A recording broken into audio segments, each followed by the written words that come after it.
New York City, Manhattan. A cramped casting office on West 57th Street, November 18th, 1977. Thursday afternoon, 2:47 p.m. The waiting room reeks of nervous sweat and stale coffee. 7 actors sit in uncomfortable plastic chairs, each clutching the same sides of a script that could change their lives forever. The role is Nick Chevotarevich in Michael Cimino's The Deer Hunter, and everyone in this room knows it's the kind of part that creates career. But only one of them is about to walk into that audition room and disappear so completely into a character that he'll forget who he is. Only one will give a performance so raw and devastating that it will earn him an Academy Award and haunt him for the rest of his life. Christopher Walken sits in the corner, separate from the other actors. At 34, he's older than most of them, more experienced, but still essentially unknown. His biggest credit is 5 minutes in Annie Hall playing Diane Keaton's disturbed brother. 5 minutes that made people uncomfortable, that suggested depths most actors never access. He doesn't know that in 15 minutes,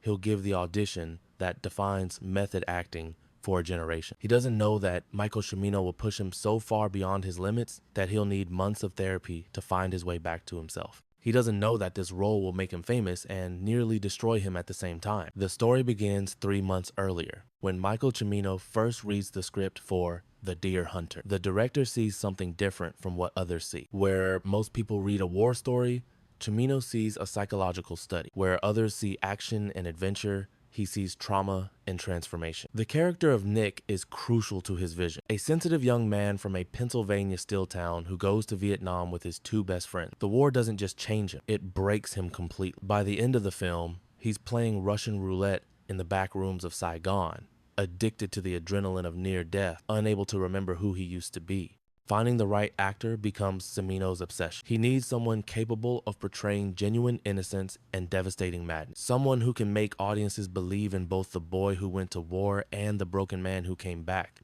Christopher Walken's name comes up during a conversation with casting director Sis Corman. She's seen his work in theater, knows about his intensity, his willingness to go to dark places for a role. He's not like other actors, she tells Cimino. There's something real about his approach to pain, something that suggests he understands trauma from the inside. Cimino watches Walken's scene in Annie Hall and immediately knows he's found his niche. But he also knows that getting the performance he wants will require pushing Walken to places no actor should have to go. At 2:55 p.m., Christopher Walken's name is called. He walks into the audition room, a small space with fluorescent lighting and gray industrial carpet. Michael Cimino sits behind a folding table with 2 casting associates. There's something about the director's intensity that immediately puts Walken on edge. "Christopher," Cimino says, not looking up from his note, "tell me about pain." It's not the question Walken expects.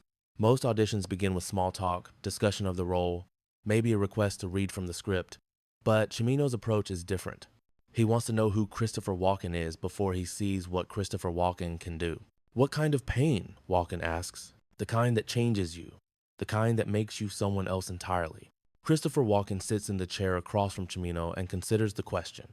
He could give a safe answer, something general about the human condition.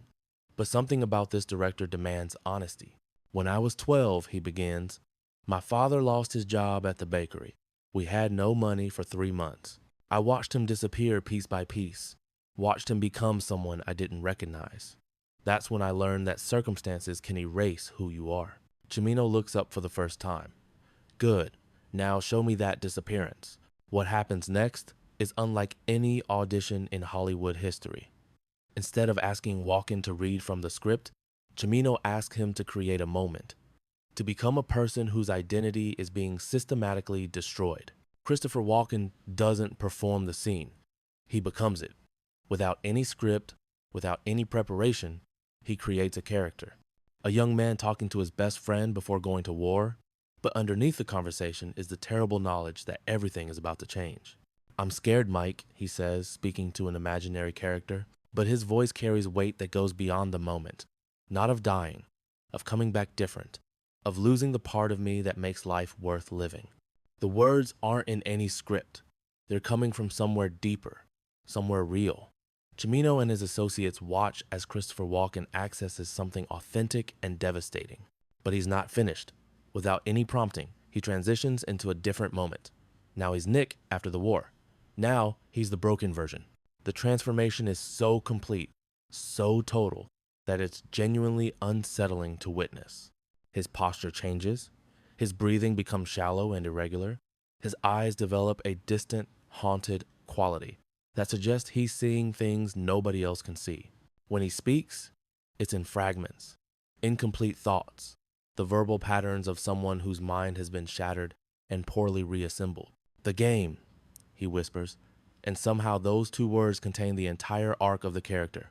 The terror of Russian roulette, the addiction to the adrenaline, the way trauma can make you crave the very thing that's destroying you. For 15 minutes, Christopher Walken doesn't audition for the role of Nick Chevotarevich. He inhabits it so completely that everyone in the room forgets they're watching an audition. They're watching a human being in pain, and that pain is absolutely real. When he finishes, the silence in the room is profound. Michael Cimino later describes it as one of the most powerful things he's ever seen an actor do. But the casting associates look uncomfortable. What they've just witnessed goes beyond performance into something more disturbing. "Where did that come from?" Cimino asks. Christopher Walken takes a moment to return to himself. "I don't know," he says honestly. "I went somewhere, and when I came back, you were all staring at me." 3 days later, his agent calls. He got the role. But getting the role is just the beginning of Christopher Walken's ordeal. Michael Cimino, convinced that he's found an actor capable of genuine transformation, decides to push him even further. The director wants Walken to live as Nick Chevotarevich for the entire duration of filming. "I want you to forget Christopher Walken exists," Cimino tells him. "For the next 6 months, you are Nick. You think like Nick. You feel like Nick. You respond to the world as Nick would respond." It's method acting taken to an extreme that would be considered unethical by today's standards. But Christopher Walken, hungry for a breakthrough role and trusting Cimino's vision, agrees. He doesn't understand yet that the director's experiment will require him to experience genuine psychological trauma. The preparation begins immediately. Cimino has Walken work with a psychiatrist not for therapy, but for deliberate destabilization. They explore his deepest fears, his childhood traumas, his most protected psychological defenses. The goal is to break down his sense of self so completely that Nick's identity can take its place. For 3 months before filming, Christopher Walken lives in isolation, cut off from friends and family, forced to inhabit the mindset of a character slowly being destroyed by war. His wife Georgianne watches her husband disappear day by day, replaced by someone she doesn't recognize.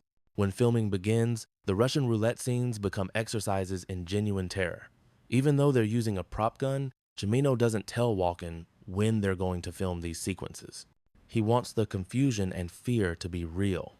During one particularly intense scene, Walken has what can only be described as a psychological break.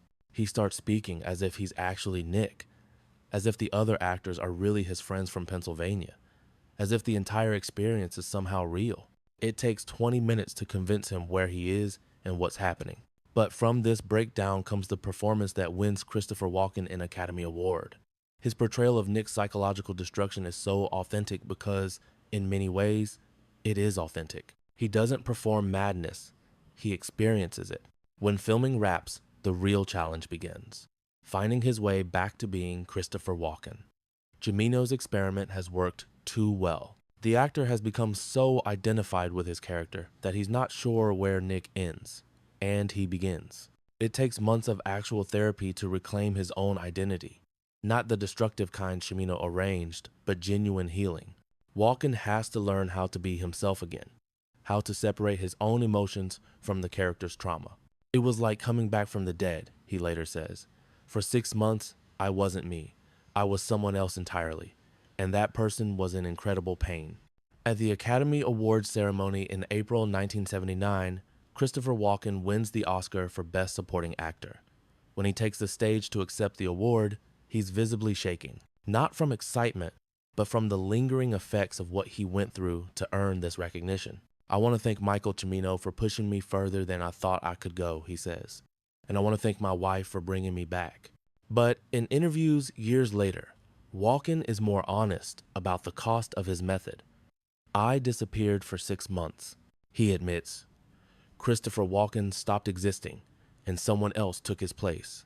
Some part of Nick is still in there, and probably always will be. The experience establishes Christopher Walken as an actor capable of accessing depths most performers never reach. Every role afterward is informed by what he learned about himself during those months of psychological hell. His ability to portray characters on the edge of sanity comes directly from his own experience of having his sanity temporarily destroyed. But it also serves as a cautionary tale about the ethics of filmmaking, the responsibility directors have to their actors, the line between artistic vision and psychological abuse. Michael Cimino got the performance he wanted, but at the cost of nearly breaking a human being. That's what happened when Michael Cimino asked Christopher Walken how far he was willing to go. The answer was further than anyone should have to go, further than was safe or ethical or reasonable. But from that journey into darkness came one of the greatest performances in cinema history. A performance that shows what's possible when an actor commits completely to a role, and what's at stake when that commitment goes too far.